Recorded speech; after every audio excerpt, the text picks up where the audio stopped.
sure is warm out today. Is your wife hot? If she's too hot and won't go camping, maybe there's something we could do about it. And we're gonna find out if this EcoFlow battery powered AC will work in our rooftop tent. So stay tuned to find out. You mean I don't have to make fans out of paper plates to stay cool while camping? No, that only makes you hotter fanning yourself. You know, I think you're right. It looks pretty hot when she's fanning herself, I gotta admit. So, oh, temperature hot too. So, but let's see if this thing's gonna keep my wife cool so we could go camping in the summer. Stay tuned. All right, Jody's about to show us all how we can stay nice and cool in the summer heat while camping without making a paper plate fan. You ready, Jody? Yeah, let's do this. All right, guys, ready? Guys, ready? You know what you do when it's hot outside? When you're like, oh, you can see I'm sweating. Say, it's getting hot in here. So take off all your, oh, not that kind of channel. So instead of taking off your, clothes, let me show you what we do here. So this right here is our EcoFlow Wave 2. So I've tested it out. We used it a few nights. And I'll go more into how good it works. It runs off the battery. If you don't have the battery that comes with it, you could go ahead and you can run it off a normal AC plug right here, and that's also how you charge it. So, but we're gonna go show you how we run it in our tent. So the way you're supposed to hook this up is you have a couple of these, you have two of these pipes and these reflectors that go on the back here, and you're supposed to put this in the vehicle with you or in your tent. We're not doing that. This thing's too heavy and too big to put up there. So I tried this already, and I tried it in an 85-degree day too. And this is how we do it. We just connect to this front port up here. So on the front port here, and then what I do is I raise this tube up.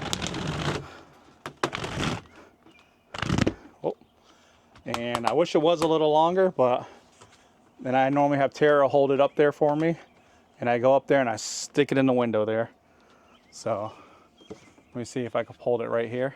If you guys have an iCamper rooftop tent, it does reach the window. Just barely, but it does reach it. So you can purchase this and rest assured that it'll get into your tent. Jody's climbing stairs. I'm going to go up there. Our iCamper is the what? It's the 3.0. 3.0. There he is. So this is how we do it. So I just unstretch it, or whatever you want to call it, and I stick it in the window here, and I just zip this as tight as I can go.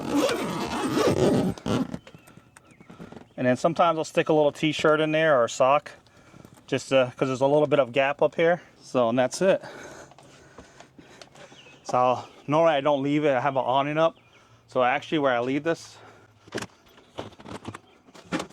so I leave this in the back of the truck. If you're wondering what else is left in the back of our truck, we're happy to do a tour. Let us know if that's something you're interested in, or if you're interested in anything else, let us know. We also have a heating thing that we use.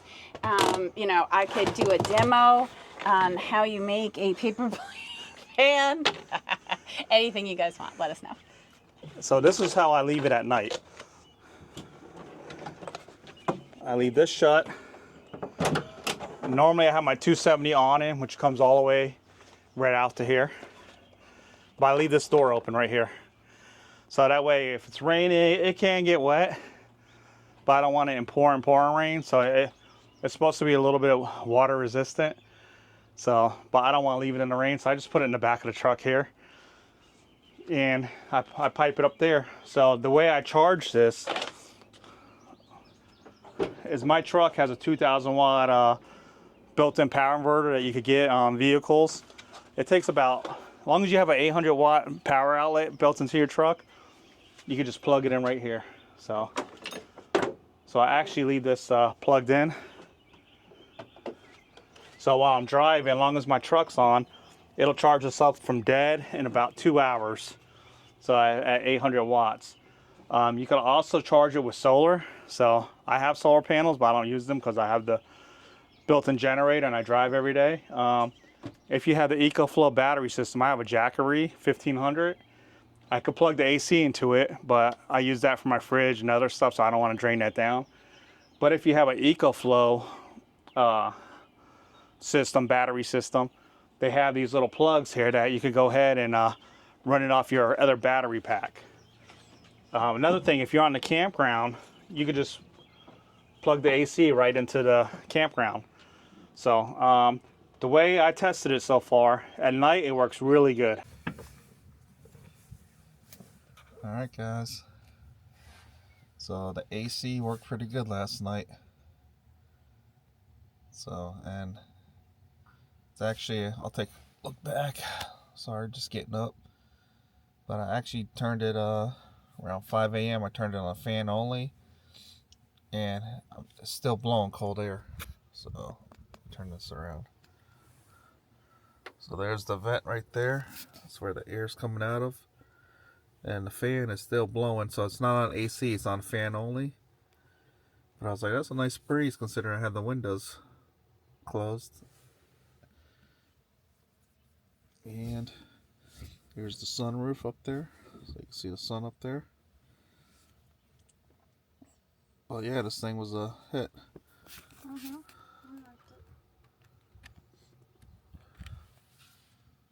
So, Tara's under the covers there somewhere. So I'm gonna get up and make some coffee and get packed up in a little bit. So Good. but the AC worked, so definitely get it running off battery only, because we're here in the middle of the forest with no electric or anything.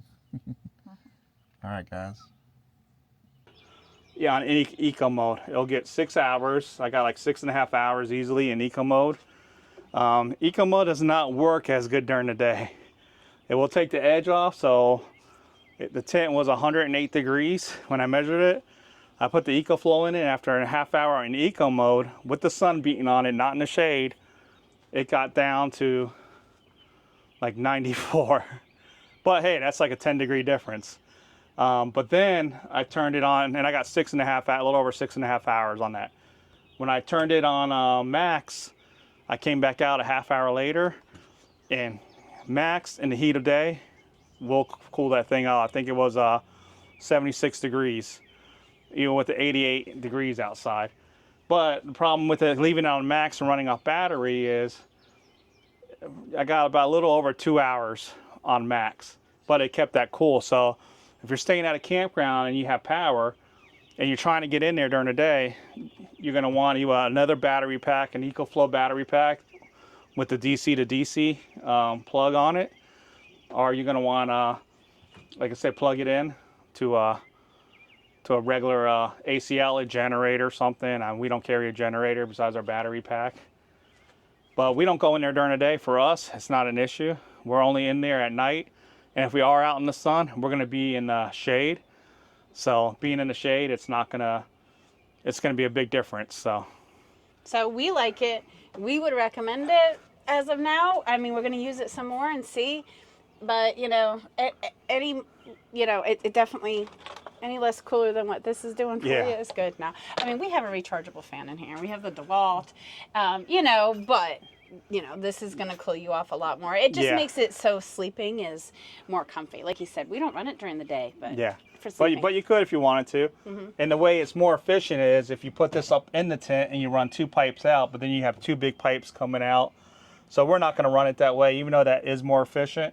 But it's been working like this for us in high 80 days. It was like 88 the other days, and it cooled it down. Don't come at me about all this junk in here.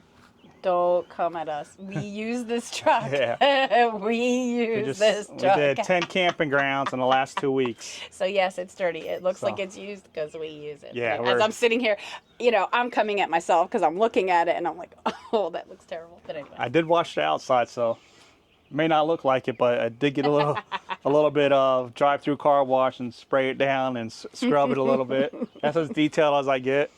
Is Yeah. the spray washes. But if you have any other questions on the EcoFlow, there's a lot of videos with all the specs and stuff. I'm not getting into that because I don't care. Does it work for me? Does it work with a rooftop tent? So if you have a tent.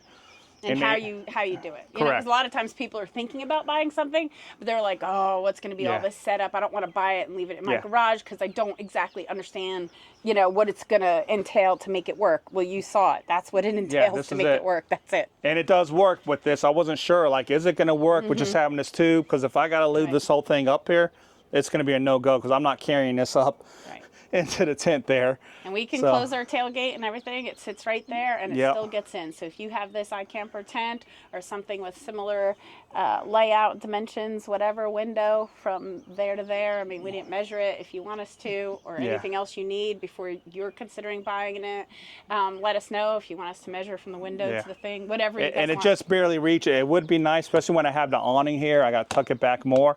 I wish it was like 2 feet longer. At least a foot longer, but 2 feet longer would be nice. So I have to look to see if there's an extension. Does anybody know? Is there an extension or is there something that's exactly that we could exchange, you know, just swap it out for? Let us know because we're open. Yeah, and I know the longer you go, the less efficient it is, but it's got to work. A few more feet. Yeah, if anybody's done that, let us know, please. That would be helpful for us. Yeah, we did it. Tara and Jody do it.